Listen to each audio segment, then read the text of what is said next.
પતિ પત્નીનું જીવન કેવું હોવું જોઈએ. રામને સીતાજીને વનવાસ મળ્યો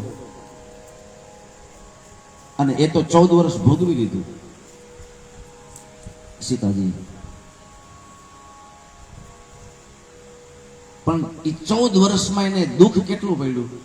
રાવણ ઉઠાવી ગયો, ફળ ન મળ્યા ખાવા, ત્યાં મિષ્ટાન ભોજન નહોતું, ત્યાં વૃક્ષના ફળ ખાવાના હતા, નદીઓના પાણી પીવાના હતા. કોઈ દિવસ પતિનો સાથ ન છોડ્યો. તો આ પ્રસંગ ઉપરથી એક ધડો ખાસ લેજો કે સીમંતાઈ ને ગરીબાઈ તો ગમે એવી આવે પણ પતિનો સાથ કોઈ દી છોડવો નહીં. ખંભે ખંભો મિલાવી અને હું બેઠી છું એવું કહી અને આ પ્રસંગમાંથી પહેલો ધડો લેવો. પતિ હિંમત હારી જાય તો કહેવાનું કે હું બેઠી છું, પત્ની હિંમત હારી જાય તો કહેવાનું કે હું બેઠો છું. સાહેબ, પરિવારમાં પ્રેમ હોવો જ જોઈએ, પણ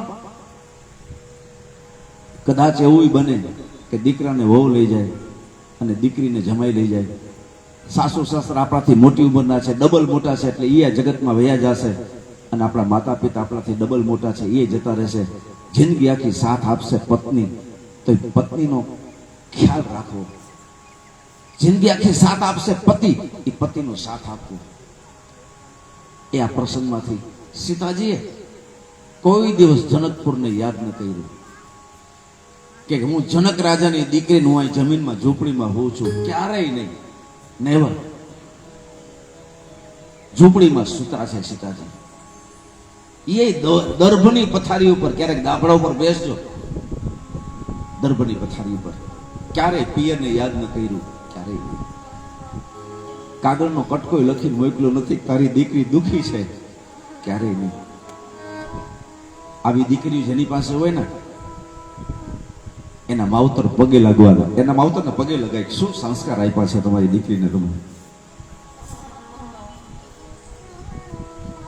અને એક વસ્તુ તમને કહું કે દીકરીના લગ્ન થાય ને ત્યારે આપણે કઈ કે પછી શિખામણના 2 શબ્દો આપ્યા, એમ શાસ્ત્રમાં વર્ણન છે. કાંઈ જાણા હાલતી થાય ત્યારે શિખામણ કે એ લીએ તાર સાસુની સેવા કરજે, તારા પતિને ભગવાન માનજે. એ હાલતી વખતે તમે 2 કયો, 2 શિખામણના શબ્દો કયો, એ લાગુ પડે? એ તો માવતરને એવું જીવન જીવવું પડે આખી જિંદગી. એ દીકરી જોવે અને એમાં પછી ઉછેર થાય, એ દીકરીને કઈ કહેવું ન પડે. બીજું, 14 વર્ષ સુધી સીતાજીએ તપ કર્યું, વેદના વેઠી. રાવણ ઉઠાવી ગયો, વિયોગ થયો, રામ રાવણનું યુદ્ધ થયું, રામ પાછા લઈ આવ્યા. લોકો શું કહેશે, મારી પત્નીને ઉઠાવી ગયા. જગતમાં કોઈ મેનું ન મારે એટલે જાહેરમાં અગ્નિ પરીક્ષા કરાવી. સીતાજીને અગ્નિ પરીક્ષા આવી. જીવનમાં અગ્નિ પરીક્ષા આવશે તો ક્યારેય ગભરાવું નહીં, ક્યારેય નહીં. ત્રીજું, સેજ બેજ આપજો, થોડો શાર્પનેસ ને બેઝ થોડુંક આપજો, બાકી બધું બરાબર છે.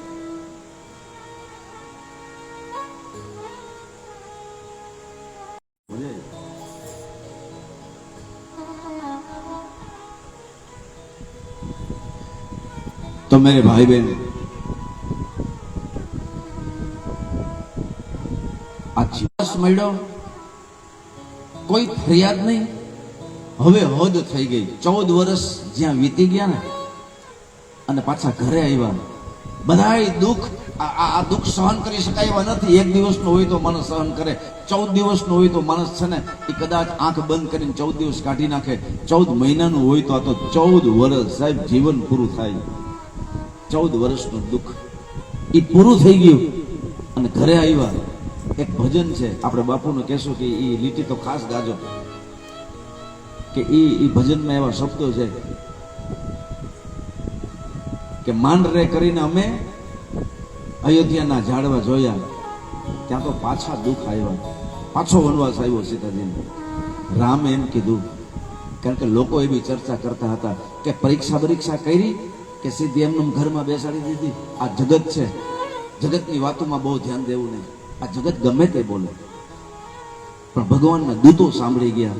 ખુદ રામ ગુપ્ત સ્વરૂપે આવ્યા હતા, એ રામ પણ સાંભળી ગયા કે લોકોને મેં આટલો પ્રેમ કર્યો, લોકોને મેં મારા ભગવાન માન્યા, મારા વિશે લોકો આ વાત કરે છે.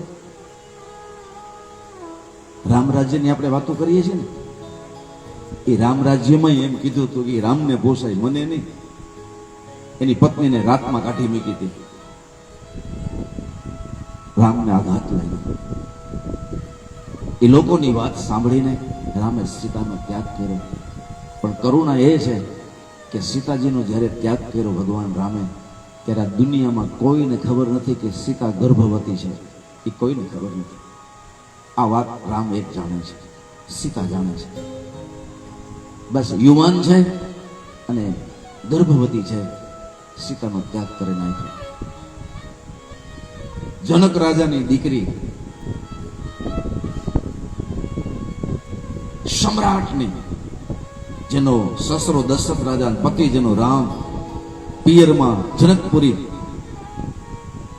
અને શાસ્ત્રમાં અયોધ્યાપુરી, શરીર જેવું તીર્થ, વશિષ્ઠ જેવો સમૃદ્ધ ગુરુ, પણ ક્ષણમેવ સુખમ ન લભેત સીતા. એને કોઈ દી સુખ જ ન મળ્યું. સાહેબ, ગ્રહો તો જો આપણી દીકરીને ક્યારેક હારે દુઃખ હોય ને તો આપણે એમ કહીએ કે આ દુઃખ, આખી જિંદગી સીતાને સુખ જ ન મળ્યું. કલ્પના તો કરો, આ જીવન છે, આ જિંદગી છે.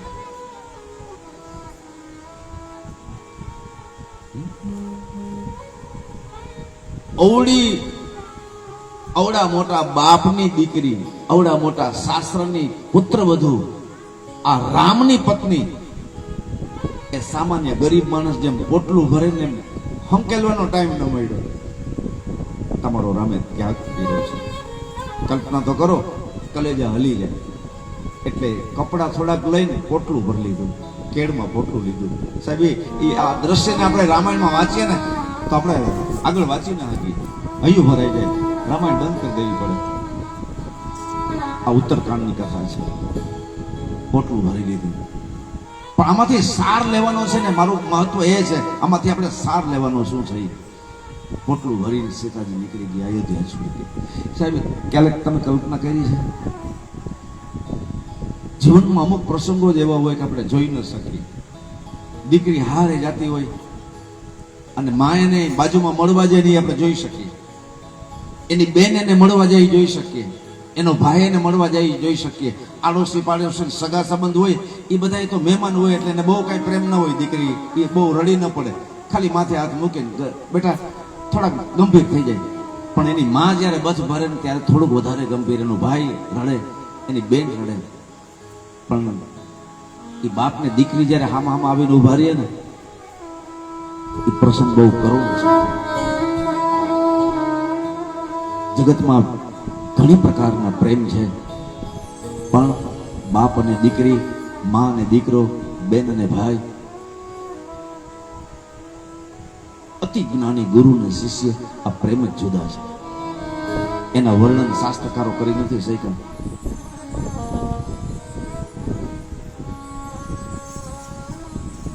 બીજું કે દીકરો અને વહુ સુટકેસ તૈયાર કરે અને ઘરમાં 1 મહિનોથી આ ચર્ચા હાલતી હોય કે દીકરો કાયમી માટે અમેરિકા જાય છે. વહુ સાથે હજી પરણાવી અને 2-3 મહિના જ થયા છે. અને દીકરોનો વહુ જયારે સુટકેસ ઉપાડે પછી માવતરને ખબર હોય કે હવે કોઈ દિવસ આવવાના નથી, હવે કાયમીનો જુદારો થઈ ગયો. સાહેબ, એ દીકરોનો વહુ જયારે ઘરનું આંગણું તજી અને ભલે સારા કાર્ય માટે અમેરિકા જાય છે કે લંડન જાય છે, XYZ ગમે તે, પણ એ વેળે વસવું. એક દીકરોને બહુ જુદા થતા હોય. દીકરી સાસરે જતી હોય એ વેળે અઘરી, માવતરથી દીકરોને બહુ જુદા થતા હોય એ વેળે અઘરી છે. અમુક અમુક પ્રસંગો જેવા છે કે તમને હલાવી નાખે, અંદરથી ધ્રુજાવી નાખે. નિર્દોષ ઉપર અત્યાચાર થતો હોય એ વેળે અઘરી. તમને ખબર છે આ વ્યક્તિ નિર્દોષ છે, એના ઉપર અત્યાચાર થતો હોય તો તમે સહન ન કરી શકો, અંદરથી વલોવાઈ જાવ. સીતા હાવ નિર્દોષ છે. કોઈ સપનામાં કોઈ પાપ નહીં, સપનામાં ગુનો નહીં. અને પોટલું ભરીને સીતાજી જયારે હાલી નીકળ્યા ને ત્યાં રામ તત્વ અયોધ્યામાં હલી ગયું. પણ આ તો જગતનો ફેસલો છે, જગતનો ન્યાય છે. ઝરૂખામાં ઉભા રહ્યા. લક્ષ્મણને આદેશ આપ્યો કે સીતાજીને જંગલમાં મૂકી આવો. લક્ષ્મણ છે એને પોતાની ભાભીને માં માની છે. ભાભી છે ને માં છે. લક્ષ્મણે કોઈ દી સીતાજીનું મુખ નથી જોયું. દરરોજ એનો નિયમ ખરો, ભાભી માને પગે લાગવા જાય.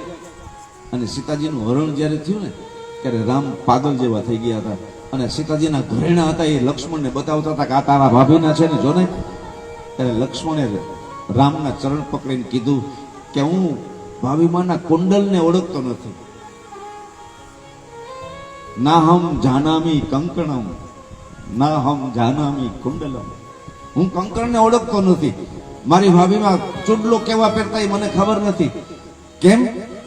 તો કે ભાઈ મારી ભાભીમાનું મેં કોઈ દિવસ મુખ જોયું નથી. મેં મારી માં માની છે. હું તો એને પગે લાગવા જાઉં એટલે હું એને ઝાંઝરને ઓળખું.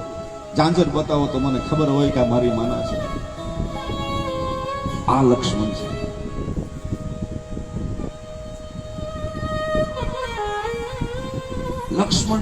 લક્ષ્મણના ઈષ્ટદેવી છે. લક્ષ્મણનો ભગવાન છે રામ. ભાભીમાં એના ભગવાન છે. એને આજ્ઞા આપી. અને આવું જ બને છે. જેના માથે તમને બહુ લાગણી હોય ને એનું જ દુઃખ છે. એમાં જ વિયોગ થયા બધા. લક્ષ્મણને આજ્ઞા આપી કે સીતાજીને જંગલમાં મૂકી આવો. લક્ષ્મણ કહે કે મારા ભાગ્યમાં આ યોગ હું સીતાજીને જંગલમાં મૂકવા જાઉં એના પહેલા મારું દેહ પડી જાવ, મારું મૃત્યુ થઈ જાવ, મારે જીવવું નથી. પણ મોટા ભાઈની આજ્ઞાનું ઉલ્લંઘન કરે તો પાપ લાગે. એટલે ભાઈની આજ્ઞા માનીને લક્ષ્મણ નીકળી ગયો.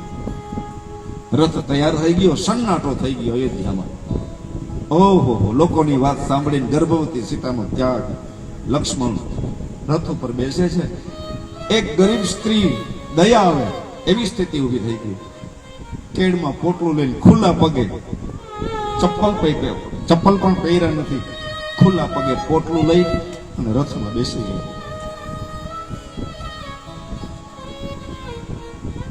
અને લક્ષ્મણ રથ હલાવે છે. સીતાજી રથ ઉપર બેઠા છે. સીતાનો ત્યાગ. લક્ષ્મણના આંખમાં આંસુ છે. વાત નથી, કોઈ કઈ વાત થતી નથી.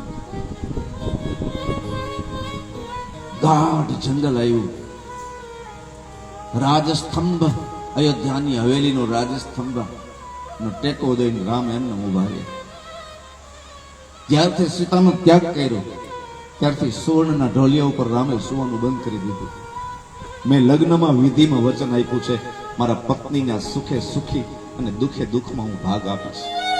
હવે મેં એનો જંગલમાં ત્યાગ કર્યો એટલે એને સુવર્ણના ઢોલિયા સુવા નહીં મળે તો મારે નીચે સુવું જોઈએ. દર્ભની સાદડી નાખી નીચે, એક સાદો તકિયો નાખ્યો, નહીં ઓઢવાનું, નહીં કોઈ ફેસિલિટી, નીચે આસન. સંન્યાસી જેવું જીવન કરી નાખ્યું.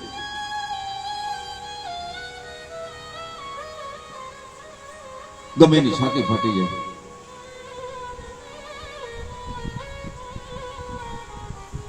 સજ્જન વ્યક્તિ હોય, નિર્દોષ વ્યક્તિ હોય, જેનું પવિત્ર જીવન હોય, એની માથે કઈક આપત્તિ પડે ને આખી દુનિયાને રડવું આવે, આખી દુનિયા એના પક્ષમાં થઈ જાય. એની મજા એ છે, સારું તરીકે જીવવામાં મજા એ છે.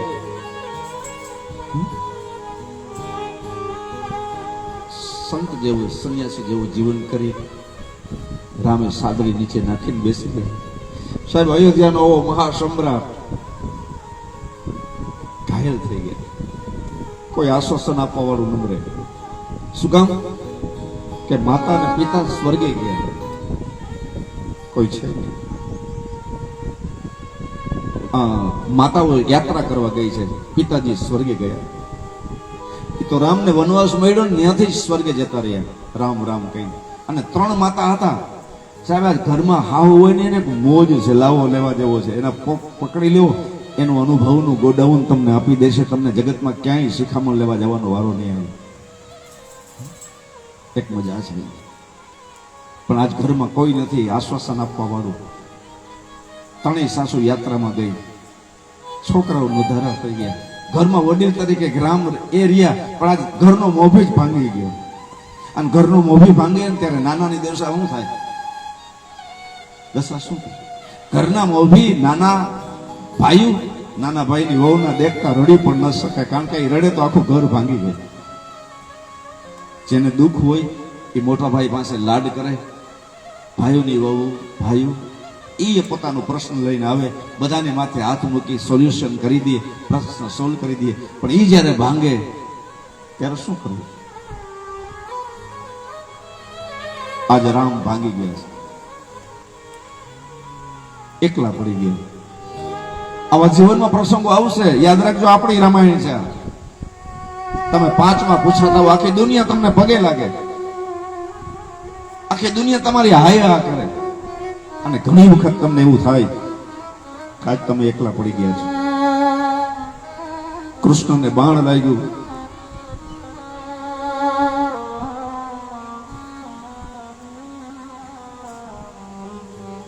છપ્પન કોટી યાદવોનું માલિક, સ્વર્ગની અપ્સરાઓ રાસ લેવા આવે, સુદર્શન ચક્ર પહેરો ભરે, જેનો ડંકો બ્રહ્મલોક સુધી, વૈકુંઠ લોક સુધી, શિવલોક સુધી જેનો ડંકો પડે, અને દ્વારકાનો નાથ એકલો પડી ગયો ભાલકા તીર્થમાં. કોઈ નંબર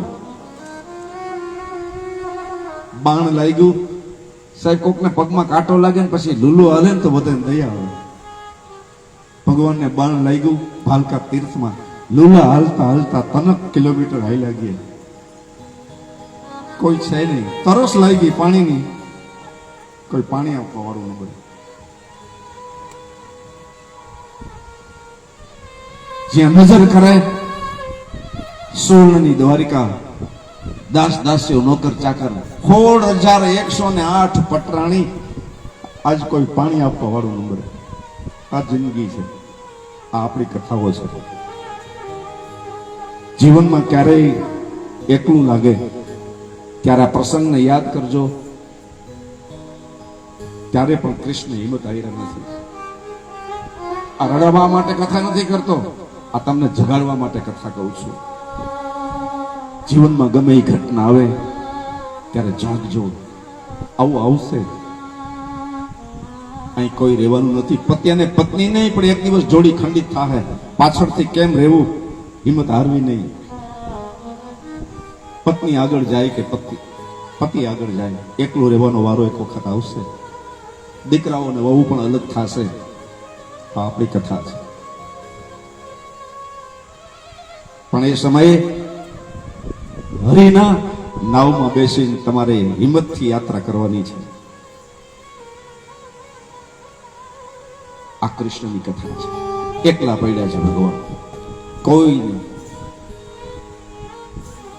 જ્યારે તરસ લાગી અને પાણી આપવા વાળું કોઈ ન હોય, ત્યારે ભગવાન હસતા હસતા, આ સમયમાં હાસ્ય, હસતા હસતા આકાશમાં જોયું તો ગાંધારી આંખે પાટો બાંધીને દેખાડી. ગાંધારી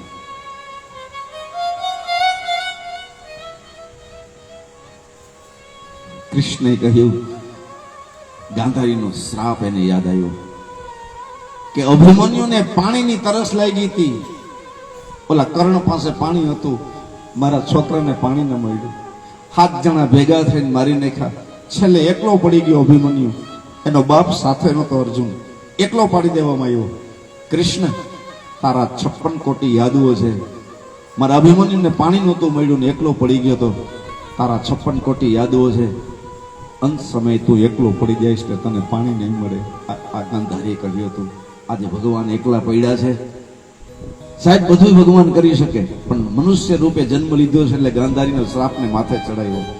ને કે જેની પ્રકૃતિ ભંગ થાય અને બ્રહ્માંડ હલી જાય, એ શ્રાપને પણ મિથ્યા કરી શકે. પણ નહીં, એને તમને મને ઉપદેશ આપ્યો. ભગવાન આકાશમાં જોયું તો ગાંધારી દેખાણી. એના શબ્દો સાચા પડ્યા. જીવનમાં આવી સ્થિતિ આવશે. હર સ્થિતિ, સુખય આવશે, દુઃખય આવશે. માણે મળશે દુનિયામાં, અપમાન પણ મળશે. યાદ રાખજો, સૂર્ય ઉદય થાય તો સૂર્ય અસ્ત પણ થાય, પણ સૂર્ય અસ્ત થાય એટલે ગભરાવાનું નથી, પાછળ સૂર્યોદય છે. એમ સુખ આવે તો છપવાનું નથી, છલકી જવાનું નથી. દુઃખ આવે તો ડરવાનું નથી, દુઃખ પછી પાછળ સુખ છે અને સુખ પછી પાછળ દુઃખ છે. દિવસ પછી રાત છે, રાત પછી દિવસ છે. એમ જન્મ મળ્યો છે તો મૃત્યુ પણ છે. મૃત્યુ થાય તો ગભરાવું નથી, પાછળ જીવન પણ છે. બસ આ જીવન છે. તો હું વાત એ કરતો હતો કે સીતાજીને જ્યારે વનવાસ મળ્યો ત્યારે લક્ષ્મણ લઈ જાય છે. રામ તત્વ એકલું પડી ગયું, ભાંગી ગયા. ગાઢ જંગલમાં રથ આવીને ઉભો રહ્યો અને રથ ત્યાં ઉભો રહ્યો છે. લક્ષ્મણ રથમાંથી નીચે ઉતરે છે. સીતાજી સમજી ગયા રથમાંથી નીચે ઉતરે છે સીતાજી. અને પછી લક્ષ્મણ બોલી ન શક્યા, એક શબ્દ બોલી ન શક્યા. સીતાજી બધું જ જાણે છે. પોટલું લઈ ખુલ્લા પગે હાલી નીકળ્યા ત્યારે લક્ષ્મણે ફેસલો કરી લીધો કે આ કોઈ જીવન છે, આ કોઈ નિર્ણય છે. એક બાજુ મોટા ભાઈને કાંઈ કહેવાય નહીં, એની આજ્ઞાનું પાલનનું ઉલ્લંઘન. એક બાજુ મારી માં, એ બધું સહન કર્યું. 14 વર્ષના વનવાસમાં સાથે અત્યારે આજ્ઞાનું પાલન કર્યું. પણ અમારા રઘુવંશની લાજનો પ્રશ્ન આવીને ઉભો રહ્યો. અત્યારે આ મારી માં જંગલમાં આવી જાય છે, ખુલ્લા પગે, કાંટા લાગશે, કાકરા લાગશે. 14 વર્ષ તો અમે સાથે હતા બે ભાઈઓ. આ માનું ધ્યાન કોણ રાખશે હવે? એક બીજું, હમણાં રાત્રિ પડશે, હું રથ લઈને અયોધ્યા જઈશ તો પાછળથી હમણાં રાત્રિ પડશે, લૂંટારાઓ એને લૂંટી લેશે, ભયંકર પ્રાણીઓ એને ખાઈ જશે. ધિક્કાર છે મારી આ ક્ષાત્રત્વને. તો હવે જે પરિણામ આવે, પણ આ માનો દીકરો થઈને આખી જિંદગી આખી સેવા કરીશ, બાકી મારે અયોધ્યા પાછું નથી જવું. નિર્ણય લઈ લીધો લક્ષ્મણે. એટલે સીતાજી પોટલું લઈને હાલતા હતા, લક્ષ્મણે રથની લગામ છે ને એ પકડીને ઘોડા ઉપર નાખી દીધી. ઘોડાઓને કહી દીધું કે અયોધ્યા પાછા લઈ જાજો, હું જાઉં છું મારી માની સેવા કરવા. સીતાજી હાલ્યા ગયા, લક્ષ્મણ પાછળ આવે છે. સીતાજીએ પાંદડાના કચરવાનો અવાજ જ્યાં સાંભળ્યો ત્યાં સીતાજી પાછો વાળીને જોયું. લક્ષ્મણને આવતા જોયું. એટલે સીતાજીએ જંગલમાં એક લાકડાની સૂકી સોટી હતી, એ સૂકી સોટી સીતાજીએ ઉપાડી લીધી અને જમીનમાં લીટી કરી. અને પછી લક્ષ્મણને કીધું કે આ લીટીને ઓળંગતા નહીં, યાદ રહેજો. લક્ષ્મણ, તમને યાદ છે કે આપણે 14 વર્ષનો વનવાસ મળ્યો ત્યારે સુવર્ણના હરણમાં મારું ચિત્ત ગયું અને તમારા ભાઈ એ લેવા માટે ગયા. પાછળથી રામ રામનો લક્ષ્મણ એવા અવાજ આવ્યો અને તમે મને મૂકીને જાતા નહોતા. મેં તમને મેણા માર્યા, ત્યારે તમે ગયા ત્યારે તમે લક્ષ્મણ રેખા દોડી હતી. એ લક્ષ્મણ રેખા મારે ઓળંગવાની નહોતી, એ મારી ભૂલ છે. પણ એક લક્ષ્મણ રેખા મેં ઓળંગી તો પરિણામ શું આવ્યું? રાવણ મને ઉઠાવી ગયો, નાખી રામાયણ લખાણી લક્ષ્મણ. આ ત્યારે તમે લક્ષ્મણ રેખા બનાવી હતી, આજે હું સીતા રેખા દોરું છું. લક્ષ્મણ રેખા ઓળંગવાથી આખી રામાયણ બનતી હોય તો સીતા રેખા ઓળંગવાથી શું થાય એ લક્ષ્મણ તમે વિચારી લો. આ રેખા ઓળંગશો નહીં, તમને જાનકીના સોગંદ છે. સાહેબ, વીર માણસ લક્ષ્મણ શેષનાગનો અવતાર ધડી પડ્યો નીચે, માં કઈ લીટીની આગળ પગલું ન ભરી શક્યો. લીટીની આ સાઈડ ધડી પડ્યો માણસ. માં, આવો જુલુમ ન કરો, હું તમારો દીકરો છું, આખી જિંદગી દીકરો બનીને સેવા કરીશ. નહીં લક્ષ્મણ, દેર ને ભોજાઈ જંગલમાં રહે તો અયોધ્યામાં શું ચર્ચા થશે, સમાજમાં શું ચર્ચા થશે? પાછા વળો, જાનકીના સોગંદ છે. ઢગલો થઈ ગયા લક્ષ્મણ. ઈચ્છા નહોતી પાછો વળવાની, પણ વળ્યા છે પાછા લક્ષ્મણ. અને પછી સીતાજી એ હાથમાં પોટલું લઈને ખુલ્લે પગે લક્ષ્મણની આ દશા જોઈને મનોમન આશીર્વાદ આપે છે કે બેટા ખુશ રહે, મને મારો વિધાતા જ્યાં લઈ જાય. માં, ક્યાં જાશો તમે? મારું નસીબ જ્યાં લઈ જાય ત્યાં જાય. સાહેબ, છાતી ફાટી જાય, આપણે આ કથા કરી ન શકીએ, ધરારથી કરવી પડે. અંદર જે ભર્યું છે એ બધું બોલી પણ ન શકીએ, શબ્દોને ખાઈ જવા પડે, પ્રસંગને બદલાવી નાખવો પડે, વાતને બદલાવી નાખવી પડે. નહીતર ધ્રુસકો મુકાઈ જાય એવો પ્રસંગ છે. માણસ બોલી ન શકે. નસીબ લઈ જાય ત્યાં સીતાજી ગયા. અને એક સરસ ભજન છે એ સાંભળો. અમારા બાપુ ભજને બહુ સારું બોલે, આપણા રૂવાડા ઉભા થઈ જાય. લક્ષ્મણ ઘડીક તો ઉભા રહ્યો મારા વીર. આ ભજન તો સાંભળો તમે.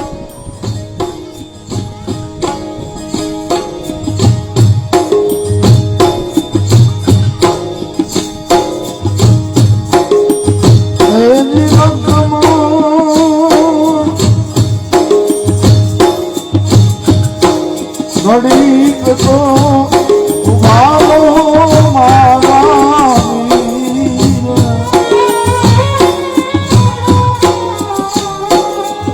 એ ઘોડલાની વાતો તમે જાણો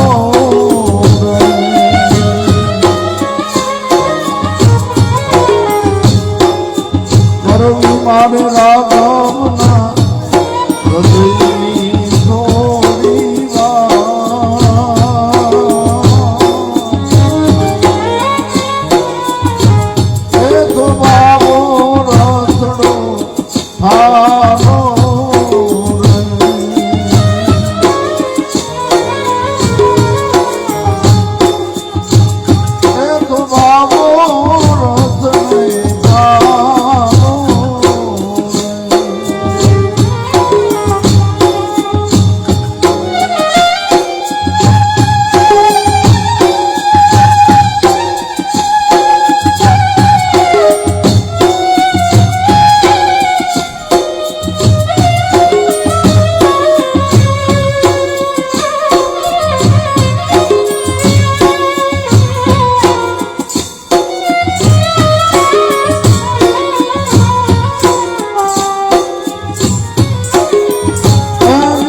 કરી જોયા અયોધ્યાના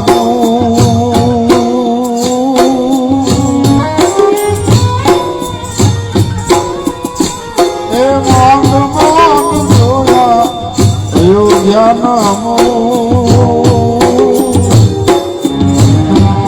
તરત મનમાં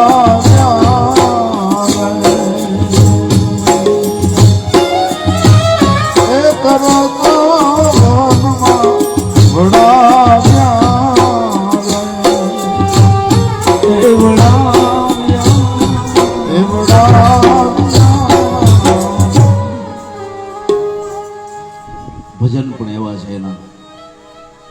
માંડ માંડ જોયા અયોધ્યાના રૂપ પાછા. જંગલ 14 વર્ષ પસાર કર્યો. માંડ માંડ જંગલના દિવસો પૂરા કરીને પાછા અયોધ્યા આવ્યા. અને અયોધ્યા આવ્યા તો એમ થયું કે હવે દુઃખ બધા પૂરા થયા ને હવે પાછા સુખ આવશે. પણ ત્યાં તો પાછા જંગલમાં વળાયો.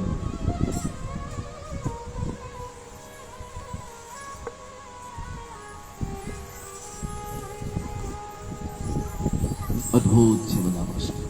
સીતાજી જતા રહ્યા. મારે વાત એ કરવી છે કે સીતાજી જ્યારે હાલી નીકળ્યા ત્યારે એક ગુપ્ત ઘટના ઘટી જે કોઈને ખબર નથી. સીતાજી ઉપર 14 વર્ષનો વનવાસે આવ્યો ત્યારે બાપની ઘરે કાગળ ન લખ્યો, સિપાઈ ન મોકલ્યો. ઘણી પ્રસંગો બન્યા હશે પણ સીતાજી ક્યારેય બાપને ત્યાં પત્ર ન લખ્યો. પણ હવે લખવો પડે એવી ફરજ ઊભી થઈ ગઈ. બાપને ત્યાં પત્ર લખે છે સીતાજી. એમાં લખે છે કે પરમ પૂજ્ય પિતાશ્રી તથા માતાશ્રીના ચરણોમાં સીતાજીના સાદર પ્રણામ. પિતાજી, હું જનક રાજાની દીકરી છું, મને ખબર છે. અમે 14 વર્ષનો વનવાસ યોગ પૂરો થયો, તમે જાણો છો. પણ કોઈ યોગને કારણે, કોઈ નસીબને કારણે રાઘવે મારો ત્યાગ કર્યો છે. એમાં મારા પતિ રાઘવ નિર્દોષ છે. આ બાપને લખે છે. મારો પતિ રામ એ નિર્દોષ છે. તમને આજે નહીં, આ પત્ર જ્યારે મળે ત્યારે તમે દુખી થશો કે મારી લાડલી જાનકી જંગલમાં એકલી છે. તો તમે શોધવા મને તૈયાર થઈ જશો. જંગલ જંગલ તમે ખૂંદી વળશો. પણ આ પત્ર તમને મળ્યા પછી જો તમે મને શોધવા આવો તો તમને તમારી લાડલી જાનકીના સોગંદ છે. સાહેબ, આ સીતાજી છે. કારણ કે પતિનું ઘર એ જ ઘર છે. પતિનું ઘર છોડીને પિયર જાય તો મારા સંસ્કાર લાજે. તમે મને શોધીને જો પિયર લઈ જાઓ તો મારા સંસ્કાર લાજે. સાહેબ, પતિનું મગજ ઠેકાણે ન હોય, સાસુ 2 શબ્દ કહે, સસરા 2 શબ્દ કહે તો શાંત થઈ જવું. ઘર છોડીને ક્યારેય જવું નહીં. બધું કલાકમાં સારું થઈ જશે, બીજે દિવસે સારું થઈ જશે. ક્યારેય સામું બોલવું નહીં, સામે જવાબ ના આપવો, બધું જ સારું થઈ જાય. પિતાજી, તમે મને જંગલમાં શોધવા આવો તો તમને તમારી લાડલી જાનકીના સોગંદ છે. સોગંદની બેડીઓ પગમાં બંધાઈ ગઈ બાપને. અને કયો બાપ સહન કરી શકે યુવાન દીકરી જંગલમાં ભટકતી હોય એકલી, કોઈ રક્ષા કરવા વાળું નહીં? કયો બાપ સહન કરે? જનક હિમાલય જેવો ભાંગી ગયો, છાતીમાં દુખાવો પડી ગયો દીકરીના પત્ર વાંચીને. તમે મને શોધવા આવો તો તમને સીતાજીના સોગંદ છે. અને હા પિતાજી, મારા સસરા એ ડાયા હતા. ઇન્દ્ર જેને જગી આપતો હતો એ મારા સસરા છે દશરથ. પણ એ મરણ પામ્યા છે. ઘરમાં કોઈ વડીલ નથી. 3 માતાઓ છે એ અત્યારે યાત્રા કરવા ગઈ છે. ઘરમાં કોઈ વડીલ છે નહીં.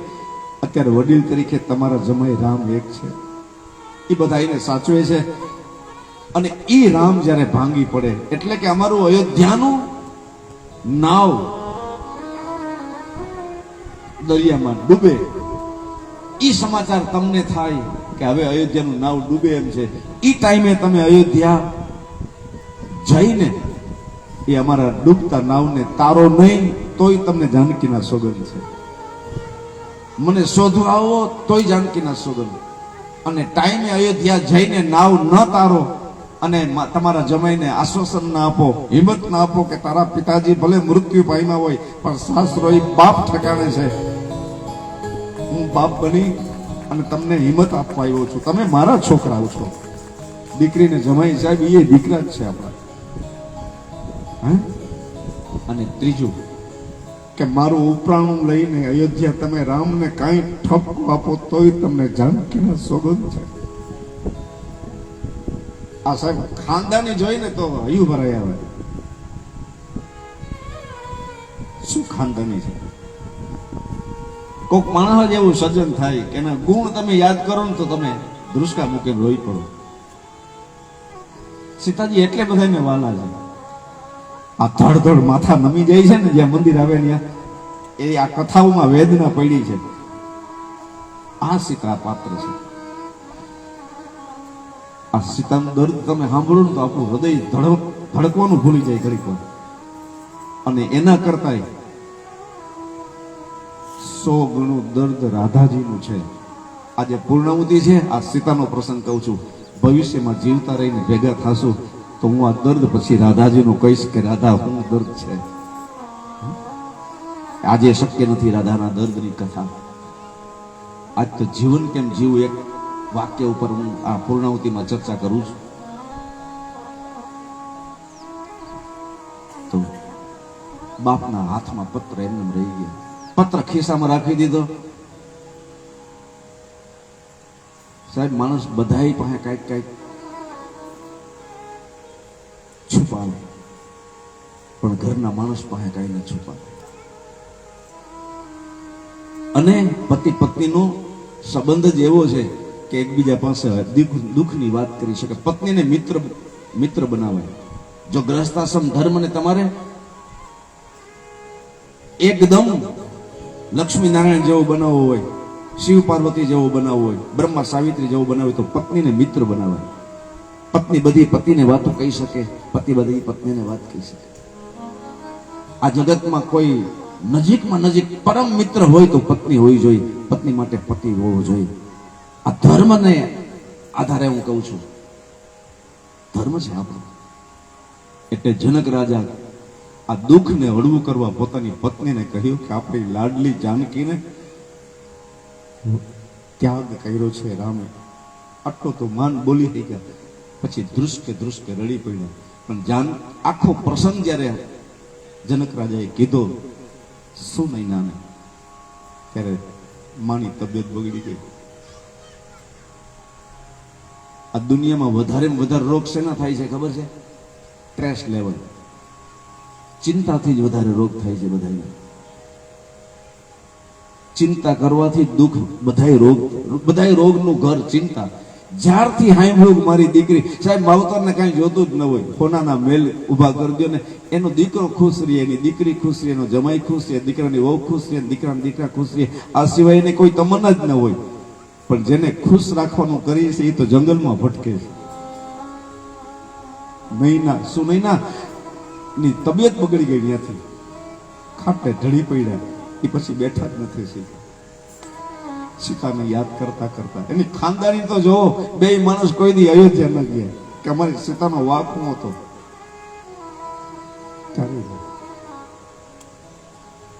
બસ દિવસો જાય છે અને જાનકીજી આ બાજુ વાલ્મીકી ઋષિના આશ્રમમાં આશ્રય મેળવી લે છે.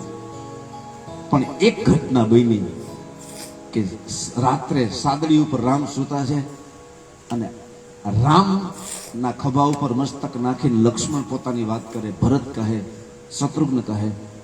લક્ષ્મણની પત્ની ઉર્મિલા મોટા ભાઈ પાસે લાડ કરીને કે મોટા ભાઈ આ તકલીફ છે, આ પ્રશ્ન છે. માંડવી, સુપ્તકીર્તિ બધાય ફરિયાદ કરે, બધાને સંભાળી લે, બધાને હસાવે, પોતાનું દુઃખ કોઈને કાંઈ કહે નહીં. પણ લક્ષ્મણ હજી પગ દાબવા નથી આવ્યા તો હૈયું ભરાય એવું. રામ તત્વ ભાંગી ગયું. રામના આંખમાં આંસુ આવ્યા. ઘરનો મોહ ભાંગ્યો. આ લક્ષ્મણ જોઈ ગયા, બોલી ન શક્યા. મોટા ભાઈ છે. લક્ષ્મણને જોતા તો તરત જ આંસુ લૂછી નાખ્યા. કેમ લક્ષ્મણ, કેમ છે ભાઈ? લક્ષ્મણ બહુ ચતુર છે, ચકોર છે, બધું ઓળખી ગયા.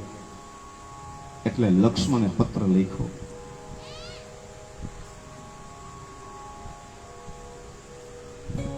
સસરાને, હે પિતા તુલ્ય મહારાજ જનક, દશરથ પુત્ર લક્ષ્મણના અયોધ્યાથી સાદર પ્રણામ. મારા પિતા તો મૃત્યુ પામ્યા છે અને મારી ત્રણેય માતા યાત્રામાં ગઈ છે. અમારા ઘરમાં અત્યારે કોઈ વડીલ છે નહીં અને વડીલ તરીકે જે અમારા રામ છે એ આજે ભાંગી ગયા છે. અમારી નાવ દરિયે ડૂબે છે અને સસરા એ પિતા તુલ્ય કહેવાય. મુસીબત જીવનમાં આવે ને બાપ ન હોય તો સસરાની સલાહ લેવાય. પિતા તુલ્ય છે, બીજો પિતા છે. તો અમારી અયોધ્યાની નાવને ડૂબતી બચાવવા લક્ષ્મણની પ્રાર્થના. આ લક્ષ્મણ જ્યાં પત્ર લખ્યો ત્યાં તો જનકપુર માંથી સીધા નીકળી ગયા વાહ રથ અને આવે છે અયોધ્યા. આ રામને ખબર નથી. પાછી લક્ષ્મણે ગુપ્ત રીતે પત્ર મોકલી દીધો. જનક રાજા સીધા અયોધ્યા આવ્યા અને સીધો સિપાહીઓ આવીને કીધું કે મહારાજ જનક આવ્યા છે. એટલે રામને તો પેલું મગજમાં કે દીકરીનો બાપ છે, ઉપરાણું લઈને સ્વાભાવિક આવ્યા હોય અને હું અપરાધી, મેં અપરાધ કર્યો, મેં સીતાનો ત્યાગ કર્યો છે, મારે છુપાવવું ન જોઈએ, મને જે સજા આપે એ મને મંજૂર છે. એને મનમાં એ વિચાર આવે છે રામને. ત્યાં મહારાજ રામે કહ્યું કે એને અંદર આવવા દો. જનક રાજા આવે છે. જનક રાજા તો એક શબ્દ ન બોલ્યો. રામે સામેથી કીધું કે હું તમારો અપરાધી છું, મેં સીતાનો ત્યાગ કર્યો છે અને સ્વાભાવિક છે કે દીકરીને અન્યાય થાય એટલે માવતર આવવાના હોય. તો આ અપરાધી, આ ગુનેગાર આ તમારી સામે છે. આપ જે મને સજા કરશો, જે દંડ આપશો એ મને મંજૂર છે. આમ રામે કહ્યું, ત્યારે સીતાજીના બાપે કહ્યું કે અમે તો દીકરીના માવતર, અમે શું દંડ આપીએ? હું એવી કોઈ ચર્ચાઈ કરવા નથી આવ્યો, મારે તમને કઈ કહેવાનું ન હોય. હું તો લક્ષ્મણ નો પત્રમાં આવ્યો છે એટલે આવ્યો છું, અને સીતાજીનું ઉપરાણું લઈને તો હું આવ્યો જ નથી. બાકી તો સીતાજીનો જ્યારે તમે ત્યાગ કરી નાખ્યો હતો ને, ત્યારથી જ મને ખબર હતી. તો હું ત્યારે ના આવું, આજ કેમ આવું? એટલે સીતાજીનું ઉપરાણું લઈને નથી આવ્યો. સીતાજીનો ત્યાગ મેં જ્યારે કર્યો ત્યારે તમને ખબર હતી, તો તમે કેમ ના આવ્યા? તો કે તો આ પત્રમાં વાંચો. સીતાજીનો પત્ર હતો જનક રાજા પાસે. એમાં લખ્યું છે મારી દીકરીએ કે મારું ઉપરાણું લઈને જો રાઘવને અયોધ્યામાં જઈને મારા રામને કઈ ઠપકો આપો તો તમે સીતાના સોગંદ છે. મને જંગલમાં શોધવા જાઓ તોય તમને જાનકીના સોગંદ છે. રામ પાસે જે સીતાની છાપ હતી એનાથી 100 ગણી વધી ગઈ. ધન્ય દેવી, ધન્ય. ફરિયાદ નથી કરી, પોતાના પતિને વગોવ્યો નથી કે મારા પતિને અયોધ્યામાં ઠપકો આપો તો તમને તમારી લાડલીના સોગંદ છે. સાહેબ, રામનું હૈયું ભરાઈ ગયું. તો અત્યારે કેમ આવ્યા છો? તઈ એને કહ્યું લક્ષ્મણનો પત્ર આવ્યો છે કે અમારે અયોધ્યાનું નાવ ડૂબે. તમે પિતા તુલ્ય છો, મારા પિતા તો સ્વર્ગવાસ ગયા છે, મારી તાણી માતા યાત્રામાં છે, અમારો ઘરનો મોભી ભાંગી ગયો છે. લક્ષ્મણનો પત્ર છે. રામે લક્ષ્મણ સામે જોયું ત્યારે લક્ષ્મણે કહ્યું કે હા મોટા ભાઈ, હું તમારી દશા જોઈ શકતો નથી, એ તો અમારો ઘરનો બાબત છે, પણ તમે કેમ આવ્યા? ત્યારે સીતાજીના પત્રમાં એને કહ્યું કે છેલ્લે વાંચો કે સીતાજીએ કહ્યું છે કે અમારી ઘરની નાવ ડૂબે મધ દરિયે, ત્યારે તમે જઈને ન બચાવો તોય તમને જાનકીના સોગંદ છે. આ પાત્ર છે. ઠીક છે, કોઈ ફરિયાદ નહીં, કોઈ ચર્ચા નહીં. મારી દીકરીને શું કામ ત્યાગ કર્યો? કાંઈ કશું નહીં. થોડો સમય વિશ્રામ લીધો, થોડો સત્સંગ કર્યો, થોડી ચર્ચાઓ કરી. પછી રામે એમ કહ્યું કે તમે તો ઉદાર છો, તમારે તો વાત જ શું કરવી, પણ મેં સીતાજીનો ત્યાગ કર્યો એ તમે તો મને માફ કરી દીધો છે, પણ મારી માં સાસુમાને જરૂર દુઃખ લાગ્યું છે એટલે એ આવ્યા નથી. તમે એકલા આવ્યા છો, એને જરૂર દુઃખ લાગ્યું છે. ત્યારે જનક રાજાએ એમ કહ્યું કે જ્યારથી સીતાજીને જંગલમાં ગયા છે એ વાત જ્યારથી સુનૈનાએ સાંભળી છે ત્યારથી એની તબિયત બગડી ગઈ છે. એ બીમાર છે, એ હાલી શકે નથી. અમારા ઘરની આ સ્થિતિ છે. સાહેબ, કોઈ દિવસ કોઈ વૈમનસ્ય કરવા નહીં, ક્યારેય નહીં. તમને ખબર છે વડીલોની સ્થિતિ શું થાય છે? પિયરની, સાસરિયાની સ્થિતિ શું થાય છે ખબર છે? ત્યારથી તબિયત બગડી ગઈ છે. તો રામે એમ કહ્યું તબિયત બગડી ગઈ, ના આવી શક્યા તો અમે છોકરાઓ છીએ, અમારી ફરજમાં આવે અમારે ના હામા દર્શન કરવા, તબિયતના ભાવ પૂછવા જોઈએ, અમે તમારી સાથે જનકપુર આવીએ છીએ. તો જનક રાજા ગરીબ બનીને એટલું બોલ્યા હાથ જોડીને કે હું તો તમારો ઉપકાર માનીશ, તમારો આભાર. રામ ને લક્ષ્મણ જનકપુર જનક રાજા સાથે જાય છે. એ મહારાણીને સમાચાર આપ્યા કે તમારા જમાઈ આવે છે, રામ ને લક્ષ્મણ. ત્યારે જયમાં નથી, શરીરમાં અશક્તિ છે, પણ તરત જ દાસીઓને કીધું કે તો આખું જનકપુર તો નહીં શણગારી શકીએ, પણ કમસે કમ આપણું આંગણું તો શણગારો, રંગોળીઓ પૂરો, મને થાળી તૈયાર કરી દો આરતીની. એ આરતીની થાળી તૈયાર કરી. ત્યાં રામ લક્ષ્મણ ને જનક રાજા પહોંચે છે. સાસુમાએ ધ્રુજતા ધ્રુજતા હાથે આરતી ઉતારી. ત્યાં ચક્કર આવી ઢળી પડ્યા. ત્યાં રામે હાથ પકડી લીધો. માં એ ઉચકાવીને સુવર્ણના પલંગમાં સોડાવ્યા. એક શબ્દ જાનકી સુનૈના બોલ્યા નથી. મારી દીકરીનો વાક શું? એક શબ્દ નહીં. માને આશ્વાસન આપ્યું લક્ષ્મણે. પછી ખાલી માં એટલું બોલ્યા સાસુમાં કે બહુ દૂરથી આવો છો, તમારે વિશ્રામની જરૂર હશે, વિશ્રામ કરો. વિશ્રામ કરવા જાય છે ત્યાં એક સીતાજીની બેનપણી છે.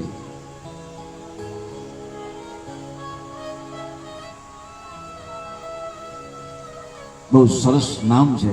નામ યાદ આવે એટલે કહું હમણાં તમને. બહુ અદ્ભુત પાત્ર છે. એ સીતાજીની સયર છે, બેનપણી છે. જ્યારે જ્યારે રામ આટો દેવા આવતા ને ત્યારે એને મેણા મારતા હતા, બોલતા હતા, રામ સાથે હસી મજાક કરતા હતા. આજે એ સીતાજીની બેનપણી શુદ્ધ જળનો કળશ રામને લક્ષ્મણના ભવનમાં મૂકી અને પછી સીધા જતા રહ્યા. ત્યારે રામે કહ્યું કે કેમ કઈ દુઃખ થયું, અમારી કોઈ ભૂલ છે, કેમ આજ કઈ બોલતા નથી? ત્યારે સીતાજીની સરે એટલું કીધું કે અમારી મહારાજ માતા સુનૈના તો ભગવાન જેવા ખાનદાન છે, એ તો નહીં બોલે. અમારો મહારાજ જનક નહીં બોલે, પણ અમે તો નાના માણસો છીએ અને સીતાજીની હું સયર છું, એ નાતે હું તમને એક પ્રશ્ન પૂછું. રામે કહ્યું પૂછો. કે અમારી બેન સીતાનો શું વાંક હતો તમે ત્યાગ કર્યો એનો? આ બેન સયર બોલી ગઈ.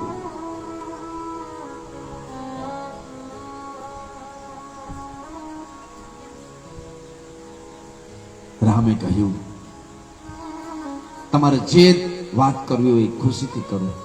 ત્યારે સીતાજીની સયરે એટલું કહ્યું કે તમારા સામે અમારે ન બોલાય, અમે તો નાના માણસો, પણ એક વાત જરૂર કહું છું. ધ્રુજતા ધ્રુજતા દસકા લેતા લેતા બે હાથ જોડીને એ દીકરી એટલું બોલી ગઈ કે હું જનકપુરની દિવાલમાં બધે લખી નાખીશ કે અયોધ્યામાં કોઈ દીકરી ના આપતા.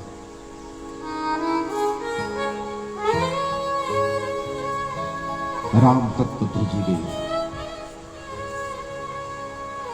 ત્યારે રામે લક્ષ્મણને કહ્યું કે લક્ષ્મણ, આ ખાનદાની છે, આ કુળની, કે જેની બાપ ને જેની માં બોલ્યા નથી. આ તો આ સીતાની સયર બોલે છે.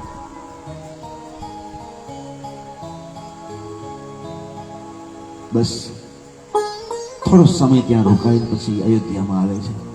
મારે જે વાત કરવાની હતી એ મારી વાત અહીં પૂરી થાય છે. હું આપને એ કહેવા જઈ રહ્યો હતો કે આજ કથાનો પૂર્ણાહુતિનો દિવસ છે. મારે તો ભગવાનને વિદાય આપવાની છે, એ કથા કરવાની છે. જેટલી કથા રહી ગઈ છે એ સંક્ષિપ્ત કરી અને પરીક્ષિતના મોક્ષ સુધી કથા પહોંચાડવાની છે.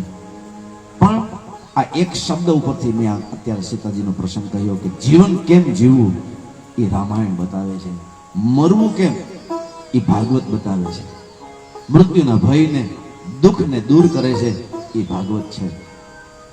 તો હવે મરવું કેમ, જીવવું કેમ એ રામાયણમાંથી જાણ્યું, અને હવે મરવું કેમ એ કથા પરીક્ષિત મોક્ષની.